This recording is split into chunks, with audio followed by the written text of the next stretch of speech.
Governments fine companies for violating labor laws to protect workers and raise employment standards.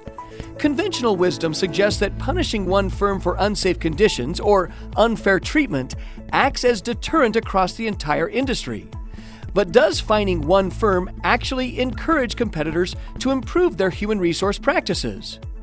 By studying U.S. publicly listed companies between 2002 and 2018, researchers uncovered a surprising negative spillover effect. Instead of improving their practices, competitors often reduce their adoption of responsible HR practices after a rival is fined. Researchers suggest this happens because firms interpret fines as signals about the cost of breaking labor rules. When penalties are relatively small, competitors view them merely as a manageable cost of doing business. In highly competitive industries, this encourages firms to relax HR standards in order to reduce costs and remain competitive. However, this trend is bounded. When fines are substantial, competitors behave differently, increasing their investment in responsible HR practices.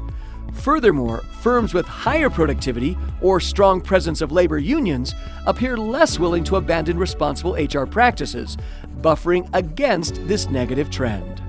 Ultimately, weak enforcement may unintentionally encourage the very behavior it seeks to prevent. Want to better understand how labor regulations shape firm behavior beyond the penalized company? If so, you should read this paper.